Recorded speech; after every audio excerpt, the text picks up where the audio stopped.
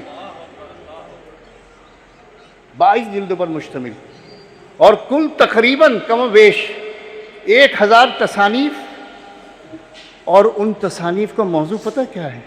واہ واہ شریعت اور فقہ کے کم ہیں اور سائنس پہ زیادہ ہیں۔ اب سائنس تو پڑھی ہی نہیں انہوں نے کسی سے،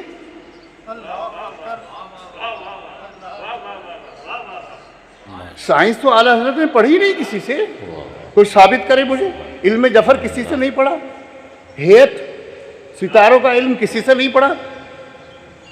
1896 میں نیو یارک میں وہ اخبار دیکھ کے آیا ہوں 96 کا، 27 دسمبر کو 1896 نیو یارک کے ایک ہیت دانے جو علم نجوم کا بڑا ماہر تھا، اس نے کہا 27 دسمبر کو ایسا ماحول بن رہا ہے، ستارے ایسے ایک دوسرے کی سیدھ میں آ رہے ہیں، کوئی ایسی وہ بن رہی ہے کہ دنیا تباہ ہو جائے گی۔ اعلیٰ حضرت کے بعد سوال آ گیا کہ یہ وہاں سے خبر آئی ہے اس میں یہ، اب اعلیٰ حضرت نے تو کبھی یہ علم ہیت کسی سے سیکھا نہیں۔ اعلیٰ حضرت نے 30 سیکنڈ لگائے ہیں صرف، یہ میرے دادا نے مجھے بتایا، 30 سیکنڈ لگائے ہیں اعلیٰ حضرت نے، اور اس پینسل سے ایسے کچھ کیا، فرمایا جھوٹ بولتا ہے، جھوٹ بولتا ہے۔ وہ ماہر، دنیا کا ماہر، نیو یارک کے اخبار میں چھپی، نیو یارک کا اخبار ایسے نہیں کسی کو الٹ تب چھاپ دے، کوئی ماہر ترین لوگ ہوتے ہیں، سرکار اعلیٰ حضرت فرمایا جھوٹ بولتا ہے، اللہ اور وہ دن گزر گیا، کچھ بھی نہیں ہوا۔ کیا بات کیا بات سبحان اللہ۔ اب 1000 تصانیف میں سے فقہ پہ بہت کم ہیں، باقی اب میں ایک مثال دوں، اعلیٰ حضرت کی محفل ہے، سبحان اللہ۔ ایک سوال آ گیا کہ کس مٹی سے تیمم ہو سکتا ہے؟ الحمدللہ پوری اسلامی تاریخ میں 1400 سال میں کوئی ایک مفسر، محدث، کیا بات کیا بات فقیہ نے ایسا جواب نہیں دیا جیسا اعلیٰ حضرت نے اس ایک فتوے کا دیا، اور اس ایک فتوے کے جواب میں ایک کتاب لکھ دی۔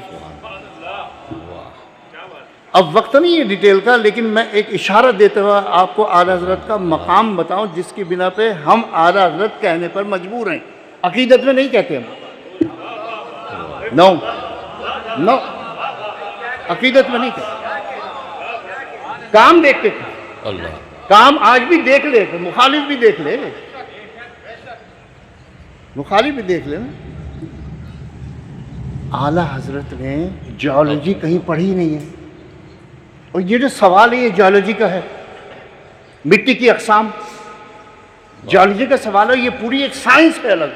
اعلیٰ حضرت نے 128 مٹیاں گنوائیں جن سے تیمم ہو سکتا ہے، اور 86 مٹیاں وہ گنوائیں جس سے تیمم نہیں ہوتا۔ ہاؤ از اٹ پاسبل کہ ایک شخص نے جیولوجی پڑھی ہی نہیں ایک دن بھی کسی سے، اور وہ جیولوجی کی اتنی ڈیٹیل بتائے کہ 300 اقسام کی مٹیاں اس نے ڈیفائن کی، ریکٹیفائی کی، آئیڈینٹیفائی کی، اور اس کو کلاسیفائی کیا۔ ایک ایسے شخص نے جیولوجی پڑھی نہیں۔ اس فتوے کا مذہب مجید اللہ قادری صاحب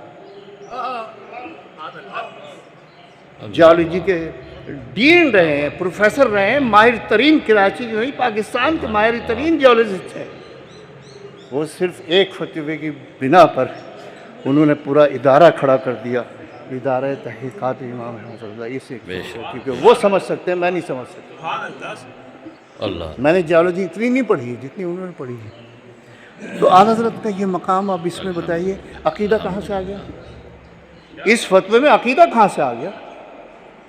اس میں بریلویت کہاں سے آ گئی؟